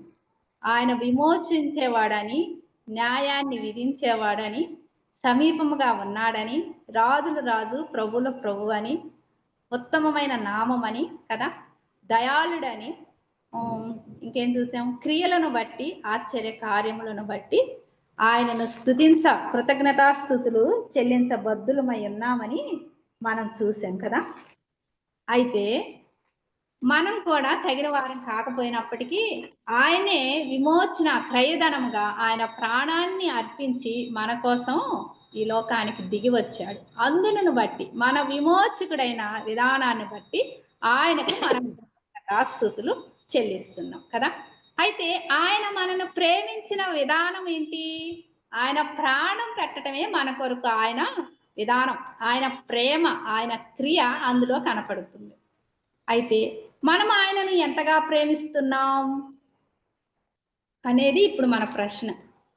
అవును, మనం ఎన్నోసార్లు అనుకుంటాం కదా, మేము మంచివారం కాదు, అందుకే అయినాను మమ్మల్ని ప్రేమించి, మనం ఎన్నిసార్లు అనుకున్నా, ఎంత కృతజ్ఞత స్తుతులు చెల్లించినా మంచిదే. అయితే ఆయన పెట్టిన ప్రేమకు, ఆయన పెట్టిన ప్రాణానికి, త్యాగానికి, ఆయన చూపిన ప్రేమకు మనం ఏం చెల్లిస్తున్నాం? ఉట్టి కృతజ్ఞతాస్తుతి చెల్లిస్తే సరిపోయిద్దా? ఈ సంఘాలు మనకు సాదృశ్యంగా ఉన్నాయి. స్థానికంగా కానీ, మనం వెళ్తున్న సంఘం కానీ, వ్యక్తిగతంగా మన జీవితం కానీ, మనను బట్టి కదా, వీరి క్రియలను బట్టి, ఈ సంఘాల్లో ఉన్న క్రియలను బట్టి అక్కడున్న దేవుని సేవకుడు ఏం చేశాడు? కృతజ్ఞతాస్తుతులు చెల్లించాడు. ఏమని కదా? పరిశుద్ధుల యొక్క ధైర్యం కదా, మీరు చేసిన మీ విశ్వాసం సర్వలోకానికి కనబడిందంట. మన విశ్వాసం కనీసం మన సంఘంలో సంఘ పెద్దకి, సేవకుడికి, చేరి వస్తున్న విశ్వాసులకి మన విశ్వాసం కనబడుతుందా? అదిని బట్టి ప్రభుని కృతజ్ఞతాస్తుతులు చెల్లించగలుగుతున్నారా? క్రియలు కదా, ప్రేమ, విశ్వాసం, అన్ని సంఘాలు చూసాం కదా. పరిశుద్ధుల ఎడల వారు చూపించిన విశ్వాసం, ఎవరి విశ్వాసం వారు కాదు కదా. ఎఫెసీ సంఘం ఏముంది, మీ విశ్వాసము పరిశుద్ధులందరి ఎడల విశ్వాసము అని కనపడుతుంది కదా. వారందరి ఎడల అంటే నా విశ్వాసం నాది కాదు, నా స్నేహితురాలు లేదా నా సహోదరి ఎడల, పరిశుద్ధ స్త్రీ ఎడల నా విశ్వాసం, నా ప్రేమ వారికి కనబడాలి కదా. సంఘములో మన క్రియలు, ఇక్కడ సంఘాలలో ఉన్న క్రియలను బట్టి దేవుని దాసుడు కదా, దైవజనుడు పౌలు గారు ఏం చేస్తున్నాడు, కృతజ్ఞతాస్తుతులు చెల్లిస్తున్నాడు. మన కుటుంబం గురించి ఎలాంటి సాక్ష్యం మనం కలిగి ఉంటున్నాం, మన సంఘం గురించి ఎలాంటి సాక్ష్యం మనం కలిగి ఉంటున్నాం. ఈ సంఘస్థులు విశ్వాసులు కదా, బెరయా సంఘస్థుల గురించి ఏముంది సాక్ష్యం, వారు వాక్యాన్ని తరచి చూస్తారంట కదా. చిన్న చిన్న సంఘస్థులే, అకయాలో ఉన్న సంఘం ఏం చేసింది, ఎన్నోసార్లు విశ్వాసులకు సహాయము అందించింది. చిన్న చిన్న సంఘాలే కదా, బలహీనులుగా ఉన్న వారిని. అపోస్తుల కార్యంలో 2వ అధ్యాయంలో మనం లాస్ట్ టైం ధ్యానం చేసాం కదా. వారు నమ్ముకున్న దినాలలో వారిలో వచ్చిన మారు మనసు ఏమైంది, ప్రజలందరూ ఎలా దయ పొందుకునేలాగా వారిలో మార్పు క్రియల ద్వారా కనబడింది, వారి ప్రవర్తన ద్వారా కనపడింది. అయితే ఈ దినాల్లో మన గురించి మన సేవకులు ఎలాంటి సాక్ష్యం చెప్తున్నారు, మన గురించి సేవకులు కనీసం ప్రభుకి కృతజ్ఞతాస్తుతులు చెల్లిస్తున్నారా, మన క్రియలు కనపడుతున్నాయా, మన క్రియలు అసలు ఇవి ఉన్నాయా. మనం అనుకుంటాం, అవును మేము చేస్తున్నాం, లేని వారికి సహాయం చేస్తున్నాం, ప్రేమ చూపిస్తున్నాం. ఎవరికి వారే మీ హృదయాన్ని మీరు, నా హృదయాన్ని నేను పరీక్షించుకున్నాం. నిజముగా కదా, వారి ఔదార్యం పూర్ణంగా ఉందంట, పూర్ణ ఔదార్యం, నీతి ఫలాలు ఫలించారంట కదా. ఏ సంఘం వాళ్ళు, వారు ఫిలిప్పి సంఘస్థులు కదా, ఫిలిప్పి కాదు, కొరింథీ సంఘస్థులు. వారిని బట్టి వారు ఏం చేశారు, ప్రభుకి కృతజ్ఞతాస్తుతులు చెల్లించారు. మనల్ని బట్టి మరి కృతజ్ఞతాస్తుతులు చెల్లిస్తున్నారా. విలాప వాక్యంలో 1వ అధ్యాయం 4వ వచనంలో ఏమంటది, నియమక కూటములకు ఎవరు రారు గనుక సియోను మార్గంలో ప్రలాపించుచున్నవి, పట్టణములు గుమ్మములు పాడైపోయిను, యాజకులు నిట్టూర్పులు. పట్టణాలు ఏమైపోతున్నాయి, మార్గాలు ప్రలాపించుచున్నాయి అంట. మనను బట్టి మన సేవకులని, సంఘ పెద్దలని బాధ పెట్టేవారిగా మన ప్రవర్తన ఉంటుందా. వారి కన్నీటితో మన కొరకు ప్రార్థన చేస్తే మనకేమి క్షేమము లేదు. మన కొరకు వారు ఏం చేయాలి, కృతజ్ఞతాస్తుతులు చెల్లించాలి. ఈ సంఘాల సాక్ష్యం చాలా విస్తరించింది. అయితే మరి మన సంఘాల సాక్ష్యం మన వల్లే చెడిపోతుందేమో. మన మాటలు, మన ప్రవర్తన, మన క్రియలు ఆలోచన చేయండి. సంఘంలో కనపడాలనే పరిచర్య కంటే కదా, ఎవరైనా వాక్యం చెప్పమన్నా పాట పాడమంటే ముందుంటారు కదా, ఎవరైనా ఉంటారు. దానికి అసలు మనం తగిన వారమా కాదా అని కూడా కొన్ని సందర్భంలో మనం ఆలోచించుకోం. ఒకవేళ కుటుంబంలో బలహీనతలున్నా, శరీరంలో బలహీనతలున్నా, ఏదన్నా పొరపాటున్నా, ఆ పొరపాటును పక్కన పెట్టేసి మనం ఏం చేస్తాం, ఆ కార్యాన్ని, ఆ పరిచర్య చేయటానికి ముందుకెళ్తాం. వీరెక్కడా బహిరంగంగా కనపడలేదు, కానీ ఒక పౌలు వారి సాక్ష్యాన్ని గుర్తించి బహిరంగంగా ఈ దినాలు మనం చదువుకోవటానికి, మనకి బుద్ధి కలగటానికి కదా, యుగాంతమందు ముందు బుద్ధి కలగటకే కదా ఏ విషయమైనా మనకు రాసించింది. మనలో మార్పు కోసం ప్రభు మన కోసము రాయించి. అయితే మనం వెళ్తున్న మన సంఘాల గురించి మనం ఏం సాక్ష్యం చెప్తున్నాం, ఏ సాక్ష్యము మన ద్వారా బయటకు వస్తుంది ఆలోచన చేద్దాం. అందులో క్షేమం. నేనైతే మా సంఘస్థులకు కానీ నేను కానీ ఒకటే ప్రార్థన చేస్తాను, మా కుటుంబం ద్వారా సంఘానికి ఎలాంటి కీడు నష్టం వాటిల్లకుండా చేయి ప్రభువా. అంతే. ఆ తీర్మానం ఎవరికి వారమే మనం చేసుకున్నట్లయితే మన సంఘాలు క్షేమంగా ఉంటాయి. అంతేకాదు, మన సహోదరుల్ని మనం బహుగా ప్రేమించినట్లయితే, మనం ఎంత విశ్వాసం కలిగి ఉన్నామో మన పరిశుద్ధుల ఎడల కూడా అంతే విశ్వాసాన్ని, ప్రేమను మనం కనపరిచినట్లయితే అన్నిటినీ సహించుకుంటాం, ఓర్చుకుంటాం. కొన్ని సందర్భంలో ఓర్చుకోలేం కదా. అయినా వాక్యం ద్వారా అవన్నీ మనం సహించుకోగలం. కృతజ్ఞతాస్తుతులు మనను రక్షించిన దాన్ని బట్టి మనం చెల్లిస్తున్నాం, అందుని బట్టి స్తోత్రాలు. మన సాక్ష్యాన్ని బట్టి చెల్లిస్తున్నారా ఎవరైనా? మన కుటుంబాన్ని బట్టి, మన సంఘాన్ని బట్టి, సమాజంలో మన గురించి ప్రభువుకి కృతజ్ఞతాస్తుతులు చెల్లించే రీతిగా మనం ఉన్నామా అనేది కూడా మనం ఒకసారి ఆలోచించుకుందాం. అయితే దాటిపోదాం, సమయం అయిపోయింది. ఒక 10 నిమిషాల్లో నేను ముగిస్తాను. ప్రకటన రెండోది ఏం కనపడుతుంది? ఆయన నామమును ప్రకటన చేయుడి కదా. ఏం చేయాలి? నామముని ప్రకటన చేయాలి అంటే ఇంతవరకు మనం రక్షించిన విమోచకుడని మనం కృతజ్ఞతాస్తుతులు చెల్లించాలని తెలుసుకున్నాం. మన సాక్ష్యాన్ని బట్టి మన యోగ్యులైన పెద్దలు, సేవకులు ప్రభుని కృతజ్ఞతాస్తుతులు చెల్లించాలని తెలుసుకున్నాం. అయితే ఇక్కడ ఆయన నామమును ప్రకటన చేయుడి కదా. నేను త్వరగా దాటిపోతాను రెఫరెన్స్ చూపించి. మత్తయి సువార్త 28, 19, 20 వచనంలో దేవుడు ఏం చెప్తాడు? సర్వలోకానికి వెళ్ళి సువార్తను ప్రకటించుడి అని అంటారు. అంతేకాదు 24 లోకా సువార్త 24, 46, 47లో చూసినట్లయితే అక్కడ ఏం చెప్తున్నాడు ఒకసారి చూడండి. లోకా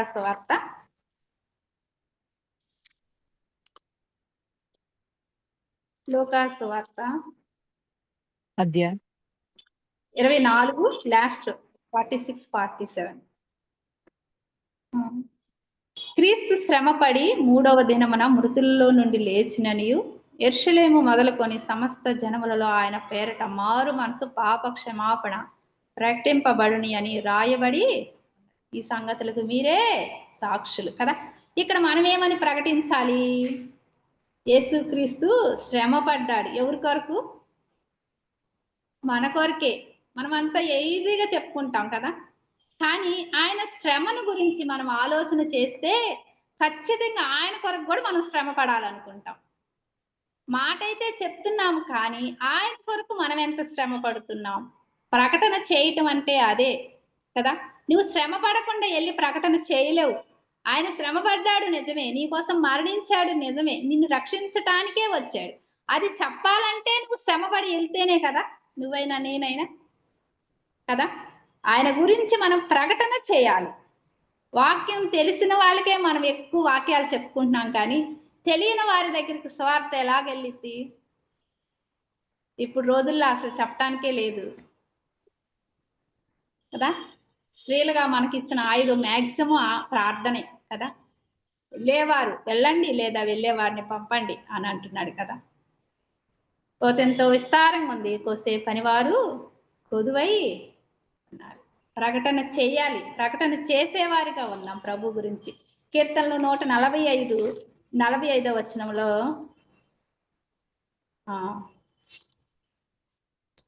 కీర్తనలు 45వ అధ్యాయం 11, 12, 13 వచనాలు చూడండి. 145 అండి? 45.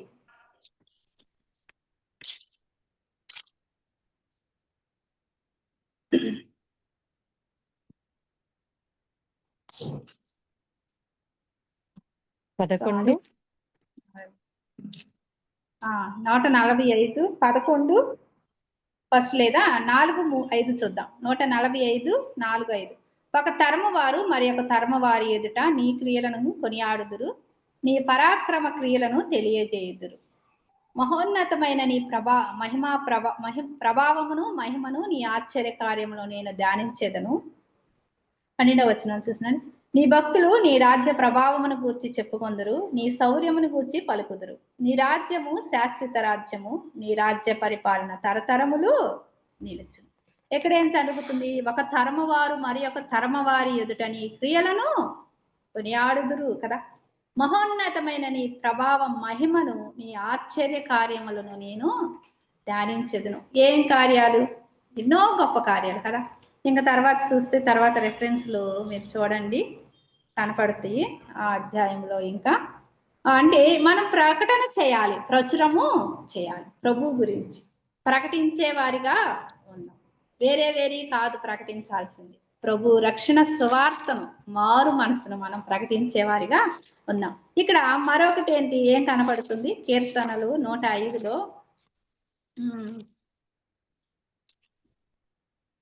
జనములలో ఆయన కార్యములను తెలియజేయుడి, ఆయనను కూర్చి పాడుడి, ఆయనను కీర్తించుడి. జనములలో ఆయన కార్యములు ఏంటి కదా? మృతతుల్యమైన గర్భంలో తెరచి దేవుడు ఏం చేశాడు? నవ్వును కలుగజేశాడు. ఒక మంచి ఫలభరితమైన వ్యక్తిని దేవుడు భూమి మీదకి కదా, మన కొరకు నక్షత్రాల చేత యుద్ధం కూడా చేయించగలిగిన సమర్థుడు. ఆల్రెడీ చేయించాడు కదా వారి దినాలలో, సిసేరా దినాలలో కదా. సూర్యచంద్రులను ఆపిన దేవుడు, ఎర్ర సముద్రాన్ని పాయల చేసిన ఆయన గురించి, ఆయన కార్యాల గురించి ఎన్నో ఉన్నాయి కదా. ఆయన గురించి చెప్పాలంటే ఆయన కార్యాలను తెలియజేయుడి, ప్రభువుని గణపరచుడి, స్తుతించుడి అంటున్నాడు. ఆయనను గురించి పాడుడి, ఆయనను కీర్తించుడి.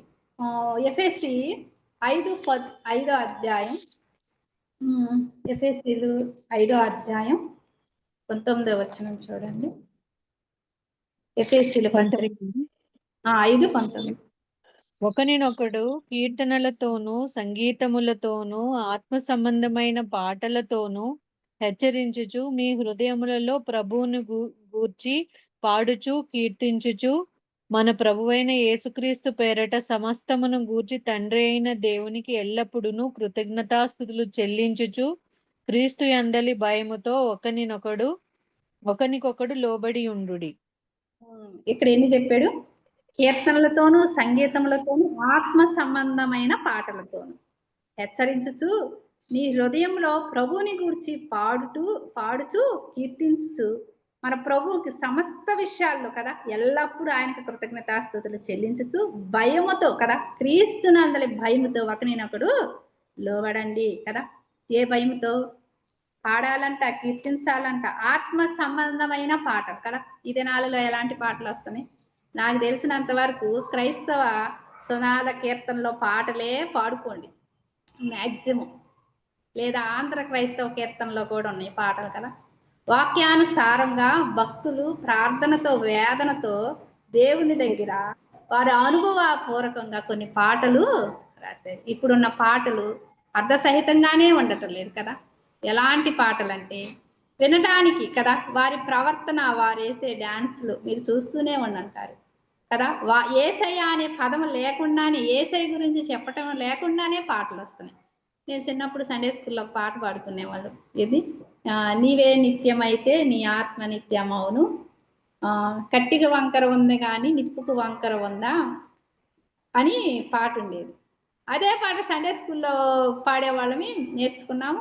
అదే పాట గుడి దగ్గర వాళ్ళు భజన చేసే స్త్రీలు కూడా పాడేవారు. తర్వాత తెలిసింది నాకు అది. అంటే మనం పాడే పాటలు ఇప్పుడు జనరేషన్ అయితే ఇంకా దారుణంగా ఉన్నాయి ఆ పాటలు. ఇక్కడ ఏమని చెప్తున్నాడు? ఆత్మ సంబంధమైన పాటలతో హెచ్చరించుకుంటూ, ఏటితో? పాటలు. మనం పాడుతున్న పాటలు, నిజంగా ఒక పాట పాడుతున్నామంటే ఆ పాటకు తగిన జీవితం మనలో ఉందా లేదో కూడా మనం పరీక్షించుకోవాలి.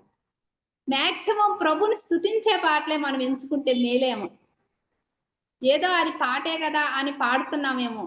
ఆ విషయంలో కూడా ఇది ఆయన మహోన్నతమైన పరిచర్య. నిజంగా ఈ పరిచర్యలో చేయటానికి మనం అసలు యోగ్యులం కాదు, కానీ ఆయన రక్తం ద్వారా మనం నీతిమంతులుగా చేసి అవకాశం ఇస్తున్నప్పుడు ఎంతో భయముతో వణుకుతో మనం ఈ పరిచర్య చేయాలి. రక్షింపబడనది నాకు తెలిసినంత వరకు కనీసం రక్షణ తీర్మానం చేయని వారిని సంఘంలో పరిచర్య కూడా చేయలేరు ఇప్పటికి కూడా. మరి ఇప్పుడు దినాలు అలాంటి దినాలు లేవు కదా. ఇక్కడ ఏం చెప్తున్నారు? ఆత్మ సంబంధమైన పాటలతో హెచ్చరించుకుంటూ కదా, పాటలు ప్రభు ప్రేమను కనపరుచుకుంటూ మన భక్తి జీవితం ఆ పాటల్లో కనపడిద్ది. ఏది నీ సాక్ష్యము, ఏది నీ త్యాగం అనే పాట ఉంది కదా. ఆ పాట పాడుతుంటే అసలు నేనైతే అర్హురాలని కాదు ఆ పాట పాడటానికి కూడా అనిపించింది. కానీ మనం ఆ పాట చాలా ఈజీగా పాడుకుంటాం. సమర్పణ చేయము నీ ధనమును నీ దేహాన్ని అని కానుకలప్పుడు పాట పాడుకుంటాం. నిజంగా ఆ పాట పాడుకుంటున్నప్పుడు మన హృదయం మనని ఎంతమందిని ప్రశ్నిస్తుంది? నిజంగా చేస్తున్నావా మన ధనాన్ని, మన సమయాన్ని, మన దేహాన్ని? పాడుతున్నావు కదా. నిజంగా మనం పాడే పాట కూడా ఆత్మ సంబంధమైనది అయి ఉండాలి, హెచ్చరించుకునేది అయి ఉండాలి, మనను మనం సరి చేసుకునేది కూడా అయి ఉండాలి. అయితే ఇంకేమన్నాడు? మీ హృదయములలో ప్రభువుని గురించి పాడుచు కీర్తించుచు ఏమన్నాడు? ఎల్లప్పుడూ కృతజ్ఞతాస్తుతులు చెల్లించుకు క్రీస్తునందలి భయముతో ఒకరినొకడు లోబడండి కదా. ఈ దినాల్లో లోబడుతున్నారు పెద్దోళ్ళు కనుక లోబడుతున్నారు, అంతేగాని భయముతో. వారి భక్తులు, వారి యోగ్యులు, వారి జీవితాలు మనకి ఆదర్శము అనే ఆ అనుభవంలో మనం వారికి లోబడటం ఎంతో క్షేమం.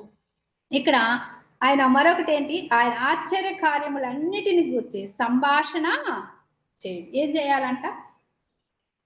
ఇక్కడే నిజంగా పైన వచ్చినవే చూసినట్లయితే కీర్తనలో పాడుడి, ఆయనను గురించి స్తుతించడి అన్నప్పుడు బైబిల్ గ్రంథంలో చాలా మంది స్తుతించారు కదా. మిరియాము ఏం చేసింది? విమోచించబడినప్పుడు స్తుతి కీర్తన పాడింది కదా. దెబోరా సిసేరా విషయంలో యుద్ధంలో గెలిచినప్పుడు దెబోరా వాడింది. అన్న తన బిడ్డను ప్రభు సన్నిధిలో మొక్కుబడి చెల్లించుకోవటానికి తిరిగి వచ్చినప్పుడు ప్రభుని స్తుతిస్తూ ప్రభు కార్యాల గురించి పాడింది. అంతేకాదు దావీదు కదా, దావీదు యుద్ధంలో గెలిచినప్పుడు స్త్రీలే, వీళ్ళందరూ స్త్రీలే కదా. దెబోరా కదా, మిరియాము, అన్న, దావీదు గెలిచినప్పుడు స్త్రీలు కీర్తన పాడారు కదా, దేవుని స్తుతించారు కదా. లోకాసు వార్తలో అన్న ప్రవక్తి దేవుణ్ణి చూసినప్పుడు కొనియాడింది కదా. ఎంతమంది స్త్రీలు ఎంత ఘనముగా దేవుణ్ణి మహిమపరిచారో, ఆయన కార్యాలను గురించి ఆయనను స్తుతించారు, మనకు అక్కడ కనబడుతుంది. ఇక్కడ ఆయన ఆశ్చర్య కార్యాలను గురించి సంభాషణ ఏంటి? ఆ సంభాషణ మనం ఎలాంటి సంభాషణ చేస్తున్నాం కదా. ఇద్దరు బిడ్డలు ఆయన నామమును ఎక్కడ కూడి ఉంటారో వారి మధ్య నేను ఉంటానన్నాడు. విశ్వాసులు ఇద్దరు ఎక్కడ మాట్లాడుకుంటున్నా ప్రభు వింటాడని నేను అనుకుంటున్నాను. ఖచ్చితంగా మనం చేసే ప్రార్థన వింటాడని మనం అనుకుంటున్నప్పుడు మనం మాట్లాడే మాటలు, మన ప్రవర్తన కూడా చూస్తున్నాడు, వింటున్నాడని మనం భయం కలిగి ఉండాలి. మన సంభాషణ ఎలాగుంటుంది?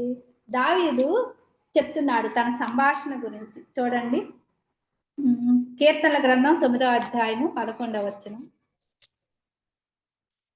కీర్తనలు 9:11. నలిగిన వారికిని 9వ అధ్యాయము 11వ వచనం. సియోను వాసి అని యెహోవాను కీర్తించుడి, ఆయన క్రియలను ప్రజలలో ప్రచురము చేయి. ఏం ప్రచురం చేస్తున్నాం? ఆయన క్రియలను ప్రచురం చేయమంటున్నాడు కదా ప్రభు. అదే కీర్తనలు 66 కీర్తనలో 16వ వచనం. 66:16.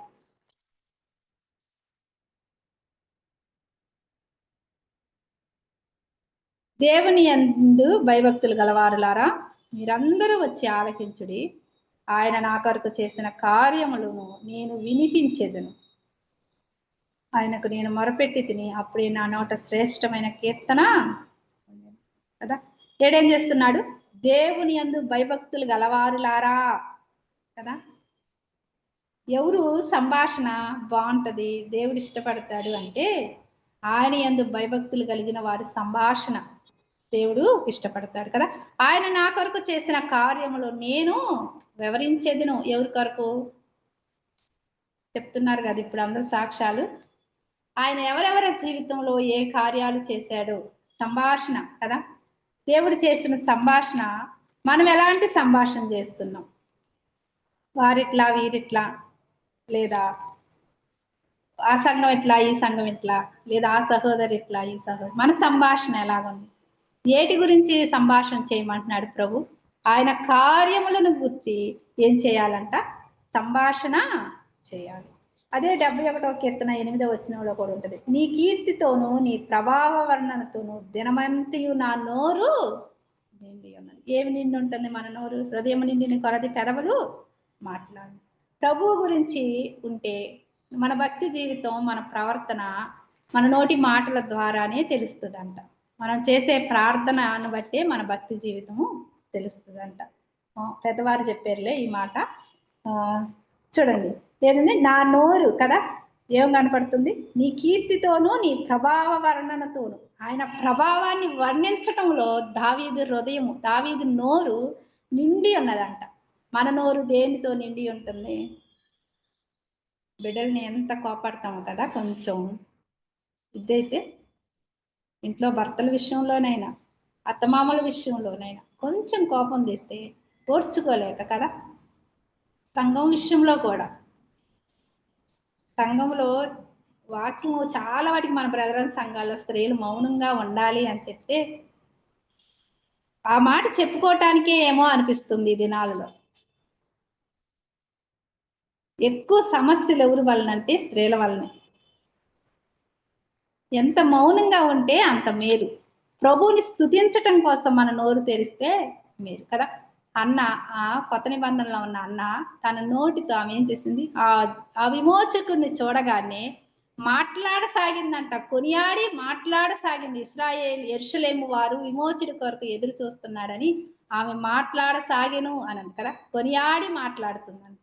మనం ఏమి మాట్లాడుతున్నాం, మన సంభాషణ ఎలాగుంటుంది? దావీదైతే తన నోటిని ప్రభావ వర్ణం, ఆయన కీర్తిని, ఆయన ప్రభావాన్ని వర్ణించటానికి తన నోటిలో ఆ పదాలను ఉంచుకున్నాడంట. అది కూడా మనం గమనిద్దాం, మన మాటలు ఎలాగున్నాయి, మనం ఏమి కార్యాలను ప్రభు గురించి చెప్తున్నాం ఇతరులకి అనేది కూడా మనం ఒకసారి ఆలోచన చేద్దాము. ఇంకొక మాట ఏంటి, ఆయన పరిశుద్ధ నామమును బట్టి అతిశయించుడి, యెహోవాను వెదుకువారు హృదయమందు సంతోషించుదురుగాక. కీర్తనలో 28:7 ఒక మాట చూసినట్లయితే, ఇక్కడ కూడా 28:7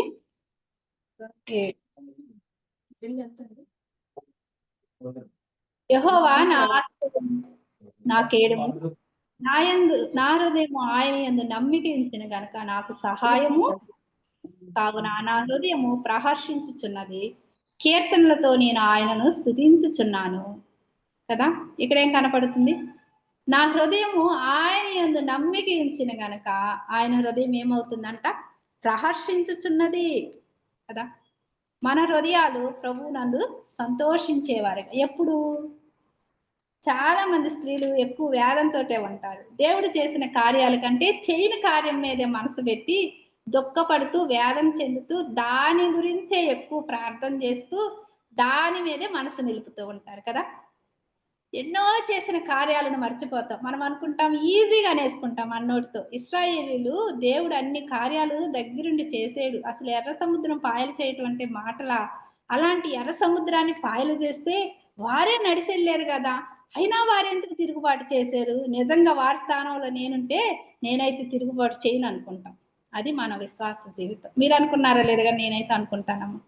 కానీ దేవుడు అది కోరుకోవట్లేదు కదా. ఏం కోరుకుంటున్నాడు? నమ్మిక కదా. నిజంగా వారు చాలా కార్యాలు చూశారు ఐగుప్తులో. అన్ని కార్యాలు చూసి కూడా దేవుని మీద తిరుగుబాటు చేశారు, కొనుక్కున్నారు. ఒకానొక సమయంలో మోషేని చంపాలని కూడా చూశారు రాళ్ళు రువి. నమ్మిక ఉంచటం కదా, అప్పుడే మన హృదయము సంతోషంగా ఉండింది. మన హృదయంలో నమ్మకం లేనప్పుడు మనం కలత చెందుతాం, నెమ్మది లేని స్థితిలో ఉంటాం, దేవుణ్ణి ప్రశ్నిస్తాం, ఏంటి ఈ కార్యం చేయటం లేదని. ప్రశ్నించే విశ్వాసులుగా కాక నమ్మకం ఉంచి యెహోవా యందు సంతోషించే విశ్వాసులుగా మనం ఉందాం. ఇంకా చాలా రెఫరెన్స్లు ఉన్నాయి కానీ నేను చూపించట్లేదు. చివరి వచనం చూడండి, యెహోవాను వెదుకుడి, ఆయన బలమును వెదుకుడి, ఆయన సన్నిధిని నిత్యము వెదుకుడి. అదే కీర్తనలో 27:8 ఒక మాట ఉంటది. 27:8 నమ్మిక ఉంచి ఉన్నాను. సారీ అమ్మ, 4:8 వచ్చింది చూడండి. వారి క్రియలను బట్టి వారి దుష్ట క్రియలు 27 నా సన్నిధిని వెదుకుడని నీవు సెలవీయగా, యెహోవా నీ సన్నిధి నేను వెదికిదినని నా హృదయముతో నీతో అనెను అని అంటున్నాడు ఇక్కడ కదా. వెదకాలి కదా, వెతుకుతున్నాం మనం. లోకాసువార్త 19:10 కూడా ఒకసారి చూద్దాం. లోకాసువార్త 19:10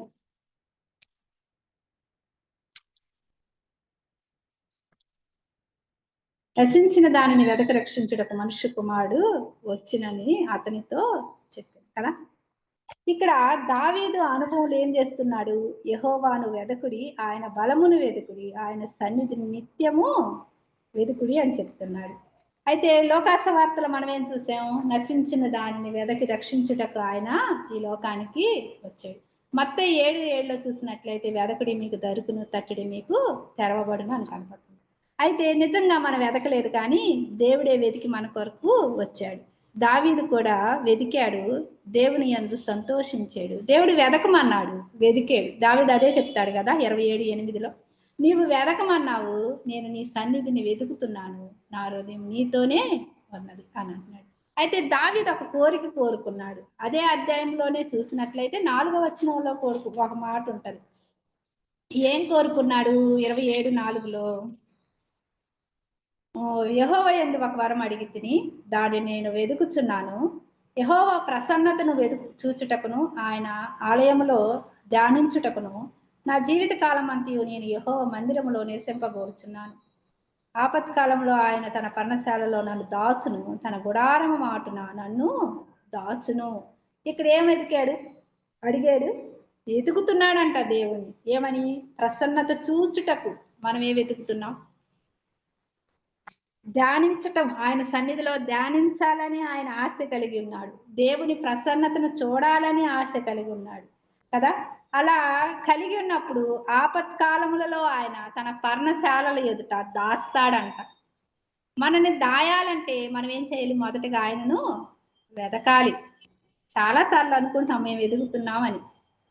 దేవుడే వెతికి మన దగ్గరికి వచ్చాడు. దేవుడే మనల్ని నశించిన దానిని వెదకి రక్షించుటకు వచ్చి రక్షించాడు. చివరికి ఒక మాట చూసుకుందాం. 2వ సమూయేలు గ్రంథం 7వ అధ్యాయం 29వ వచనం. 7:29. దావీదు ఏడేం కోరుకున్నాడో కనపడుతుంది. దయచేసి నీ దాసునైనా నా కుటుంబమును నిత్యము నీ సన్నిధి ఉండునట్లుగా దానిని ఆశీర్వదించుము. యెహోవా నా ప్రభువా, నీవు సెలవిచ్చి ఉన్నావు, నీ ఆశీర్వాదమును నా కుటుంబం నిత్యము ఆశీర్వదించబడును గాక. ఇక్కడ ఏం కనబడుతుంది? 105:4లో చివరిలో ఆయన సన్నిధి నిత్యము వెదుకుడి కదా. ఏడేం అడుగుతున్నాడు? నీ సన్నిధి నిత్యము. ఎవరి కుటుంబం ఉండాలంట? మనం ప్రార్థన చేసాము ఎప్పుడైనా? నిత్యము నిత్యము మా కుటుంబాలు తరతరాలు నీ సన్నిధిలో ఉండేలాగా చేయమని ప్రార్థన చేసామా మనం? మన ప్రార్థన మన జనరేషన్ వరకే ఆగిపోతుందా? దావీదు నిత్యము యెహోవా సన్నిధిలో వెతికాడు. ఆయన కీర్తిని, ఆయన ప్రభావాన్ని వర్ణించటం ఆయన నోటను ఉంచుకున్నాడు. అంతేకాదు నిత్యము వెతుకుతూ, నిత్యము ఆయన సన్నిధిలో ఉండుతూ ఆ ఒక వరాన్ని అడిగి పొందుకొని తన తరతరాలు ఆయన సన్నిధిలో ఉండాలని, ఆశీర్వాదం పొందాలని ఆయన కోరిక. నీ ఆశీర్వాదం పొంది నా కుటుంబము నిత్యము ఆశీర్వదించబడిన గాక. మనమైతే ఆశీర్వదించమని అడుగుతున్నాం, కానీ నిత్యము నీ సన్నిధిలో నా బిడ్డలు తరాలు ఉండాలని ప్రార్థన చేస్తున్నామా? ప్రభు ఈ దినాన మనతో మాట్లాడుతున్నాడు. కొన్ని అయినా మన హృదయంలో కార్యం చేస్తే మేలు. అయితే మరొకసారి 7 మాటలు కదా ఏం చేస్తున్నాం? కృతజ్ఞతాస్తుతులు చెల్లించటం, యేసుక్రీస్తుని గురించి ప్రకటించటం, ఆయన కార్యములను ఇతరులకు తెలియచేయటం, కీర్తనలు పాడాలని ఆయనను గురించి కీర్తించటం, పాడటం, ఆయన కార్యములు, ఆశ్చర్య కార్యముల గురించి సంభాషించాలని, ఆయన పరిశుద్ధ నామమును బట్టి ఆయనను వెతికేవారిగా ఉంటూ ఆయన యందు హృదయంలో సంతోషించేవారిగా ఉండాలని, నిత్యము ఆయన బలమును, ఆయన సన్నిధిని మనం వెతుకుతూ నిత్యము ఆయనతో ఉండాలని మనం ఇక్కడ చూస్తున్నాం. అయితే ఈ వాక్యం ద్వారా ఇంకా మన జీవితాల్లో ఈ అనుభవాలు కలిగి ఉంటే ప్రభుని బట్టి స్తుతిస్తున్నాను.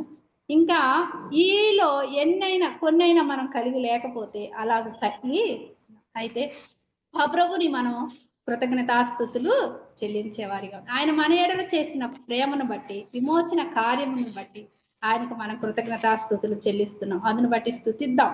అయితే ఆయన చూపిన ప్రేమ మన ఎడల కనబడుతుంది. అయితే మనము ఆయన ఎడల చూపే ప్రేమ మన క్రియల ద్వారా మనను బట్టి మన సేవకులు కానీ విశ్వాసులు కానీ కృతజ్ఞతాస్తుతులు చెల్లించే అనుభవంలో మనం కూడా ఉన్నాం. ప్రభు ఇచ్చిన తలంపును దీవించిన గాక. ఆమేన్.